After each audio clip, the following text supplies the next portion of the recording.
They are going to run the ball. We're stuck on the line. Obi makes a great play. However, Coleman slips out of it, and he scores.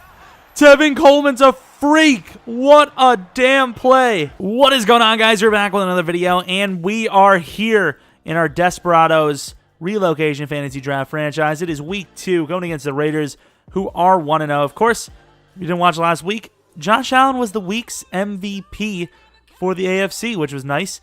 He did get a couple upgrades. He got +4 throw under pressure, which is huge because I didn't realize he only had a 79. So honestly, something like that could make him even better. And of course, it's hard to be better than him. He was MVP last season. He's been killing it ever since joining the league. I know year 1 was a little rough, but got over that. He still had a great year anyways. And obviously, quick little flash. That's the team. I mean, I'm ready to go. I'm ready to play against the Raiders. Here we are, our home opener, actually. Didn't even think about that. Of course, a packed stadium. No questions about it. And, of course, the Raiders are going to be using their home uniforms. We're going to be using our away, alternates versus their retro. So I can respect it. I allow it because the Raiders are great. Gotta love them. Gotta respect them. And it's going to be fun to see this game play out. Joseph Kraft had a very good last week. Potential rookie. I don't remember seeing him. They're using the uniforms based on his mutton chops. Going back to the 70s here. Looks like Blake Bortles is their quarterback, so I expect a very clean defensive performance. Obviously, I expect a pretty clean offensive performance. Josh Allen is that guy. And obviously, his defensive lineman trying to pump him up. It's kind of weird because he doesn't need one bit. However, he is going to get the ball early, so hopefully he's ready for it. I know he is, but you just never know sometimes. And the wind, huge as that ball goes through the uprights for 3 points. Here we go. Evan Ingram looks like he could be wide right out the gate here. You think you have him covered until you throw to him, and there's a great coverage in fairness. I think they brought a safety down, though. Run look, I'm not a huge fan, but I think we can slip this behind the tackle here. And almost did. What a play by Jabal Sheard. An amazing play. He may have saved a touchdown there, especially with McCaffrey's ability. Looking at their defense, they have Khalil Mack. I don't know how the hell he's number 93, but he just apparently is. I don't know if they traded for him maybe. I don't even know. But that's their defense. Not a great defense, but they do have a couple of playmakers. And that's a rough one, but Evan Ingram gets the look. I think Chark may have got that one for us by going down the field and kind of drawing the safety, maybe hesitating a little bit. Looking for someone open.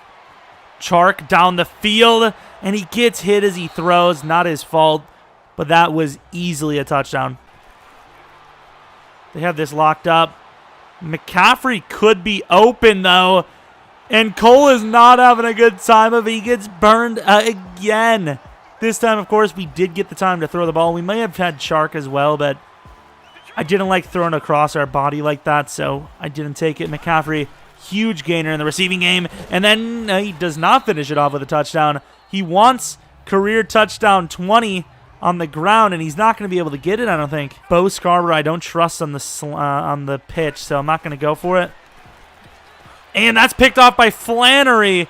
Josh Allen's got to catch him. If he doesn't, this could be a score. Flannery, he's pretty fast, but Josh Allen's fast himself. He can't get there.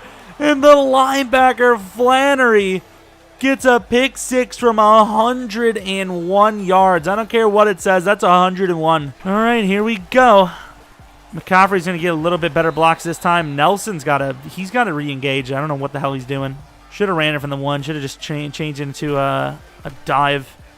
And there goes Josh, who's going to dive forward for the first. Almost gets taken out by a DT. Gesicki, quick throw. Perfect play, and he gets quite a bit of a yardage considering. See if he's going to get left this time. He is, and that's a terrible decision. It's picked off by Coleman. I set my feet, but Josh Allen just didn't for some reason. And he never gets his foot down to drive into the ball, and that's pick number 2. And inside, their running back Coleman makes a huge play. He slips off of a tackle, and he slips off another one, and there's a score from 73 yards. The Raiders are no joke. Quick throw. I mean, I could have probably waited, but once again, I don't want to take any sacks. I don't want to take any risks. I'm taking what I can get. Chark is open. Great throw, but what the hell is Chark doing there? He misses the catch. Little dump off to McCaffrey, who gets most of it. And they can easily. Oh, my Lord, though. Chark gets hammered by Coleman. I'll still run the ball. No regrets, however, there is. Jeromepkr recovers a forced fumble. McCaffrey fumbles the ball away, and that's turnover number 3. Defense hasn't even barely touched the damn ball. They did, to be fair, they did, by ball, obviously, I meant field. But they did give up a huge run, and Rudolph makes a terrible decision and ends up getting popped by Shazier. Loses 4 yards. The outside. We have this well contained. Coleman's not busting one for 73 this time. Miles Garrett's in double team. Antonio Brown with a huge play. I didn't even know they had Antonio Brown. That sucks. The tight end's open, and it's almost picked off by Shazier, and he needed that. We desperately needed that. We've had a couple of chances, and we've let them go. This could be a run, and if it is, they're going to get pancaked. Too many DBs are in. Got the tight end wide open. Nobody's following him. I don't know why. Like, who is he passing this up to? We went for Myles Garrett for these types of situations where the initial plays are completely locked down. I mean, just even there, we had him kind of contain and nobody finishes. That's the problem with this team. Nobody's finishing. Can we get a little pressure? Just one time. And the running back is wide open. Edmonds closes and will force the field goal at least. Thankfully. Barely does. And throw the ball away, and he won't. Sheds off, throws off of the safety, and then takes a sack from Jabal. Chark, decently quick throw. Chark can't make a move, but he does get a decent gainer there. And who is this? Is that Chark? The man Chark all the way down to the 21-yard line. I didn't even know what to do there because Evan Ingram beat the coverage, but by the time I was really safe with the throw, he went into a linebacker's range, and I just didn't know what to do with it.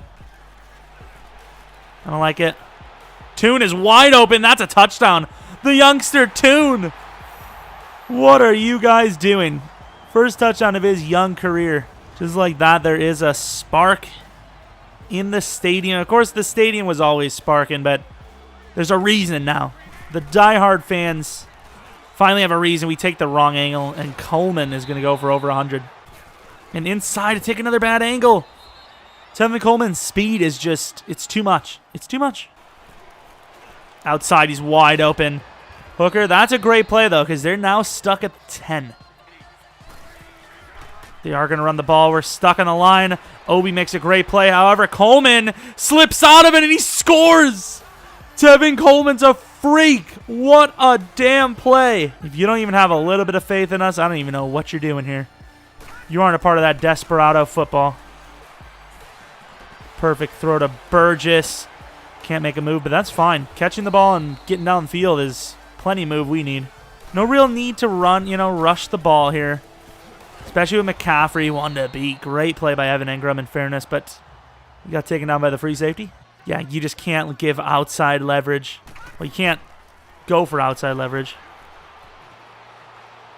And that's a risky one. McCaffrey holds on to the ball, and he's a god. The best receiving back in the league does it again. About 100 yards on this game, if I'm not mistaken. Just in the air. What a damn catch. Unfortunately, in just one play, they get all the way down to the 47, man. Just when we're gaining momentum, they just score back so quickly, man. Inside, Antonio Brown has killed us in the middle of the field. Bortles has missed only one throw. And ironically, that throw could have, I think, been picked. To the outside, Teal's got a chance. He does at least get the ball out. That's a tough man to cover, so I'm not even mad. It's a good decision. Myles Garrett finally comes up with a decent play. We will be, they're going to call the timeout, actually. We were about to get a sack. It'd be nice, but we're just not getting pressure. And that should have been another pick. Shazier drops it. I'm glad it's a stop, but why are we not taking the ball away? Not today. Super speedy. Oh, he missed it. Who is their kicker? That man needs to be cut instantly. Ooh, that was risky. Luckily, it was Cole, who is the worst player on the field, both teams. Inside J.J. Nelson. He's fast. In. Wow. Is J.J. Nelson our fastest player? I mean, the speed there. I honestly thought he was going to get caught at the one, fall in. He wasn't even touched. I want to force them to throw the ball. I want to force them to actually get down the field on us. I don't want them to get some miraculous, kick return touchdown or something. We have put on quite the comeback here. And the rookie falls down right at the point of attack. Can't get the play. And Tevin Coleman's not done. Miles gets broken off of. Luckily, Obi finishes. Oh, my Lord. Tevin's a problem. Did change the cornerback assignment, so that could have played a little bit of a factor in the stop. And Lattimore makes a great play. There's nothing more he can do there. He gets beat, recovers perfectly, and Antonio Brown just makes a great catch. Can Myles Garrett be worth the trade, please? Just at one point, show me your value. I mean, it's not like anyone else is doing much better, but still. How are we getting stonewalled here all game long? Oh, Edmonds, I get burned. McIntosh gets turned around. Tevin fights forward and gets the first. Inside's looking a little rough. Moreau, I think, is going to stay out on the outside here. All right, fellas. Uh-oh. Running back's open on that other side. Myles Garrett's going to get a coverage sack. That's sometimes all it takes. I think I may have had Evan, but I stared down Burgess, and that was where I was going all the way. Fortunately, here we are on 3rd and 7. And Josh has got the look on the ground. Looking a little slower these days, but he gets the first. Great block by the fullback. McCaffrey gets popped. This time does not fumble. The Raiders did a hell of a job opening the second half by maintaining the clock and pretty much killing our momentum. And they're going to get the ball back no matter what here. McCaffrey kind of gets taken down by the face mask. He's going to be 1 yard short here. Got to give trust in our number one here. Try to cut it back inside. The safety hat us red. Trey Boston's been making plays. Can't trust it. Perfectly timed football. Cooks is going to get a spin move. Cooks dives for the end zone and gets to the 1. What an effort. Great quick throw by Josh. And Brandon Cooks almost does the rest. And we're going to do what we should have done in the first place. Heavy formation. Bo Scarborough at the line. And Bo bowls through for the score. And I believe we get our, if we make this anyways, it'll get our first lead of the game. Here we are, 8 minutes left, up 1, 3rd and 10. Potential play of the game material here. We haven't gotten pressure all game long. Can we do it here? We cannot. And I don't know what happened to Teal, but the youngster, he undersells it and gives up a big play to Kraft. Oh my God, Myles Garrett is stuck again. He's going to take a shot, and I think this is our opportunity. That was a really risky one, man. Galladay is a huge player. Obviously, so is Obi, but it was risky. But I think that was the chance we had to potentially take away the ball. Come with a cornerback. And to the outside. Galladay holds on. He slips off of 2 tackles. Malik Hooker makes the tackle down to the 19. It's not the worst thing that could happen, but obviously I thought maybe we could have popped it, maybe even pick it. Defense is just really struggling. And we brought a blitz, and look at that. If that isn't the most team effort tackle in the world, I don't know what is. There's about 5 guys in on the play. And I feel like they've just converted almost every time when we've given them time. So I don't see why not just blitz. They might even just go for the field goal here. And they will if they need to. Tevin does go down. They're more than likely going to take the lead, but that's a lot of clock. Underneath, and he's overthrown. Move Burgess slightly over for the slant look.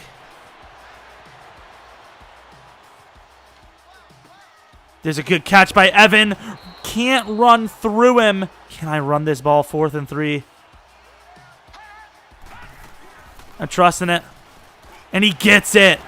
Clutch play. I mean, obviously they probably had it in the back of their head, but at the same time, can you trust it on 4th and 3? And they didn't believe We were going to run the ball, and we made the play happen. All right, McCaffrey, another look inside. Great blocks again. McCaffrey gets taken down there to the 36. Every time they bring one linebacker over the middle, they're going to get destroyed every single time. But now they leave the one-on-ones open, and we might score. And there goes Burgess, wide open, holds on. The ref gets out of the way, and we regain the lead. If you go for 2 and you get this, you can potentially block the extra point if they score a touchdown. Rolling out to the left. He's wide open. There goes Josh Allen diving into the end zone. And like I said, if they get a touchdown, we can maybe block the extra point to keep it tied.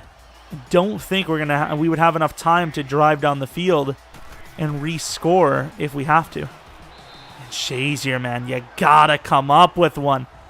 Bortles has gone away with so many bad throws this game. Of course, we have Hooker kind of covering the other sides a little bit more, so it's up to Lattimore to just make his play. Shazier, that's a terrible decision by me, and Tevin's going to break off of it. Lattimore makes a great open field tackle. He had pounds, and boy, does he have a few of them ready to block almost anyone coming in his way. Underneath to the running back, no one open, and Obi Melifonwu with a pick, and he's going to potentially return this one. Obi makes a cut. Obi down to the 1-yard line. I think they should have let us have it because at the end of the day, it's going to be a 2-possession deficit. Unless you really believe in your blocking team. Doesn't matter anyways. McCaffrey scores. Maybe I shouldn't have, but a great potential game sealer from Obi. To the outside. Great decision. Another dive on the 2-point. Of course, obviously allowed our safety. Oh, that could be a huge hit. Oh my God, O'Donnell almost just killed our kicker. We would have been looking for a new kicker. Jake Elliott would have been forced into retirement. Like, just the force that it looked like he was about to deliver was unbelievable. Davenport locked in on Rudolph. I know Rudolph's a little slow, but that's a bit of a task, I suppose. To the outside, and Bortles, I don't even know. That's just a terrible decision. Got desperate. They just made bad decisions right at the end of the game. There goes McCaffrey. Gets the block. McCaffrey. And McCaffrey fumbles. That's why you just go down. That's why you go. A second fumble of the game for McCaffrey. And once again, 5 men. It's one-on-one across the board, and none of our guys are winning it. Myles Garrett finally gets some pressure. Potential late hit. Amos has got the ball, and I would go down, but Amos has the look, and Amos is gone. And Amos scores the dagger, 100-yard pick 6. We win the game by 21. Obviously, it looked a little bit more out of hand near the end there than it really was. Bortles couldn't handle the pressure of trying to make a clutch comeback. Lattimore with a nice image there. McCaffrey, that was an amazing catch. The game changer, to be honest. He made that crazy catch when we really needed him most. And not even with that touchdown, we took the lead at that point. I think we were still behind. Great game. If McCaffrey didn't fumble 2 damn times, it would have been even better. Still had a great performance. Josh Allen, another bad. Last week wasn't nearly as bad, but 2 picks this week still finished pretty nicely. McCaffrey fumbled twice on the ground. 6.5 yards per carry with 117 total. McCaffrey couldn't quite get to 100 receiving, but he did end up with 2 touchdowns and over 200 yards total offense. So it's still a very good performance. Sack totals, Myles Garrett had 1. It was coverage. And, it was a good game. Hauschka, anyways, his missed kick was kind of big, too. There was quite a bit of time where it was back and forth, a couple points lead. Could have changed things big. I don't know. We could have tried to get more than we needed and maybe threw a pick or something earlier on and maybe turned it to an out-of-reach situation. But, of course, the Bengals are 1-1. So are the Steelers. The Ravens could not pick up a win. And we have negotiations. We have college players. We'll take a look at that right now, actually. So Jake Elliott, we know, is a great kicker. Wants a 6-year, $21 million deal, and he's getting every bit of it. Glad to get it done. Obi Melifonwu, he'll be getting a 5-year deal, and he will hopefully sign for that. And he's excited to stay. Jonathan Hankins, Probably gets a deal, not guaranteed. John Ross, normal dev, very fast. Probably gets a deal, but then again, he wants a big-time deal here. Forrest Lamp, more than likely. Ali Marpitz, I think would probably be a tag, honestly. A 5-year deal at 27 is a bit steep. Gesicki. So once again, this was the year of the re-signing, so might be a little trickier. We'll see. Player of the week. I don't think with 2 picks you're going to get player of the week for Josh Allen, but we'll see. He did back-to-back players of the week. It was a lot of yards and it was a lot of touchdowns. Back-to-back 4 passing touchdowns games. Marcus Peters killed it for the Jags. And yeah, let's take a look at if anyone had any upgrades. Maybe Josh Allen had another one. How close was he? Because his offensive player of the week is quite a bit of points. 4,400, not even close. John Ross with an upgrade. What is he going to get? Let's get him elusive back, I suppose. 87 overall. Maybe get a speed upgrade. That'd be kind of crazy. Defensively, Malik Hooker. What does he need? He has no man coverage, but that's fine. Guess we're going to go with zone, try to max that out. And we will not in that scenario. And yeah, that was the week. We'll take a look at college players start of next episode. Our first divisional rival game. Whoever wins this game takes the lead of the division, I believe. So that's going to be an interesting one. Actually, I know they would take the lead. I think, actually, to be fair, maybe the Bengals and Steelers played. Steelers won that game. I don't think that's... No, it can't be because, yeah, that's not the case. So yeah, whoever wins this game takes the lead of the division, even if it's for a short time. It's still exciting. And hopefully you guys enjoyed the video. Hopefully you guys come back for next video. But until next video, see ya!